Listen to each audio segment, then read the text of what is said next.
तो good morning. चलिए हम लोग चैप्टर 1 स्टार्ट करते हैं। चैप्टर 1 है क्रॉप प्रोडक्शन एंड मैनेजमेंट।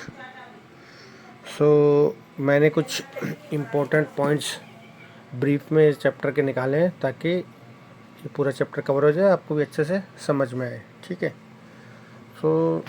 जैसा कि आपको पता है क्रॉप्स एंड मैनेजमेंट, तो चैप्टर पूरा किस तरीके से खेती वगैरह किस टाइप से होते हैं, अगर मैं हिंदी में बताऊं आपको तो किस टाइप की खेतीज़ होती हैं, क्या होता है, प्रैक्टिसेस कौन कौन सी होती है खेती के अंदर, क्या क्या डिवाइसेस यूज़ होते हैं, ठीक है, स्टोरेज के लिए क्या यूज़ होता है, वो सब हम लोग इस चैप्टर में देखेंगे।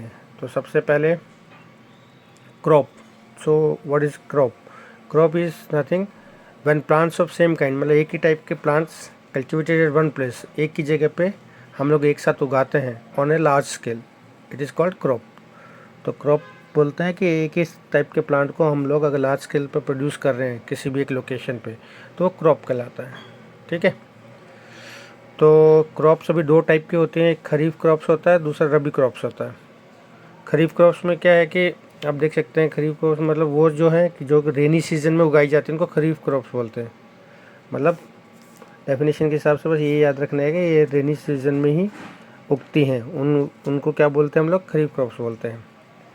तो इनका टाइम कब रहता है? टाइम जून से लेकर सितंबर तक ये बोई जाती हैं। ठीक है। इनमें से कौन कौन सा आता है? पैडी आता है, एग्जाम्पल इसका मेज़ हो गया, सोयाबीन, ग्राउंडनट एंड कॉटन, ये सब तुम्हारे खरीफ की क्रॉप्स के एग्जाम्पल हैं। ऐसे नेक्स्ट है रबी क्रॉप्स, दूसरा टाइप है। जो रबी क्रॉप्स जो है वो विंटर सीजन में उगाई जाती हैं। ठीक है। और इनका टाइम रहता है अक्टूबर टू मार्च। एंड इनके एग्जांपल है वीट हो गया, ग्राम हो गया, मटर, मस्टर्ड। ठीक है। Okay, then we will go to agriculture practices. तो एग्रीकल्चर प्रैक्टिसेस क्या क्या होती हैं, हमारा किस टाइप से क्या है कि अभी कोई भी खेती करनी है, स्टार्टिंग कहाँ से लेके कहाँ तक क्या क्या होता है, वो वन बाय वन हम लोग देखेंगे। तो पहली प्रैक्टिस है, पहला जो आता है एग्रीकल्चर प्रैक्टिस में, वो है प्रिपरेशन ऑफ सॉइल। तो सबसे मेन इम्पोर्टेंट प्रिपेयर सॉइल ज़रूरी है। ठीक है। तो प्रिपरेशन सॉइल में क्या आता है? टर्न किया जाता है सॉइल को एंड लूज़ किया जाता है। तो लूज़ किस लिए, टर्न और लूज़ क्यों करते हैं इसको? तो इनके तीन रीज़न है। पहला कि अगर वो टर्न कर देंगे तो क्या होगा, मिट्टी पूरी तरह से मिल जाएगी और लूज़ हो जाएगी। तो सबसे पहला क्या करेगी, वो रूट्स जो हैं, रूट्स ईजीली पेनिट्रेट कर पाएंगी सॉइल के अंदर, पेनिट्रेट करेंगे तो दूर तक उनकी ग्रोथ अच्छे से होंगी। ऐसी रूट को इजीली ब्रेथ कर पाएंगे, उनको ऑक्सीजन वगैरह जो रिक्वायरमेंट रहती है वो इजीली मिल पाएगा सॉइल के थ्रू। थर्ड है कि ये अर्थवॉर्म और माइक्रोब्स जो हैं कि फसल की फर्टिलिटी बढ़ाते हैं। ठीक है।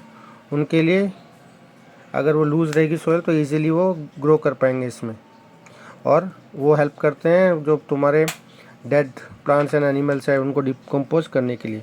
तो सॉइल लूज़ रहेगी उतना ही उनका प्रोडक्शन बढ़ेगा, उतना ही वो डेड प्लांट्स एंड एनिमल्स को डीके कर पाएंगे। ठीक है। तो ये तीन इम्पोर्टेंट रीज़न है कि हमें क्यों सॉइल को टर्न और लूज़ किया जाता है। ठीक है। तो ये किस तरीके से करते हैं, उस प्रोसेस को बोलते हैं या तो प्लविंग या फिर टीलिंग। तो लूजनिंग और टर्निंग ऑफ सॉइल की प्रोसेस जो है, इसको लूज़ करने का और उसको जो टर्न करने का जो प्रोसेस है वो टीलिंग और प्लविंग कहलाती है। और इसको जिस डिवाइस से हम लोग वो करते हैं वो प्लव कहलाता है। ठीक है। हल, जिसको हिंदी में हल बोलते हैं हम लोग। उसके अलावा लेवलर जो होता है, एक बार आपने टर्न कर दिया सॉइल को, देन आपने उसको क्या नाम है, प्लव कर दिया, उसके बाद एक लेवलर यूज़ किया जाता है। तो लेवलर क्या करता है, सॉइल को जो उसका लेवल कर देता है। ठीक है। तो जो मोटे क्रम्स को ब्रेक कर देता है। क्रम्स मतलब जो बड़े बड़े टुकड़े होते हैं मिट्टी के, उनको वो इजीली ब्रेक कर देता है। ठीक है।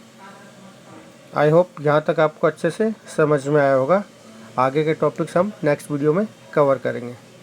इसी तरह मेरे साथ जुड़े रहिए अच्छी तरीके से सभी चीज़ों को डिटेल में समझने के लिए, और मेरे साथ जुड़े रहने के लिए मेरा चैनल सब्सक्राइब कीजिए और शेयर कीजिए।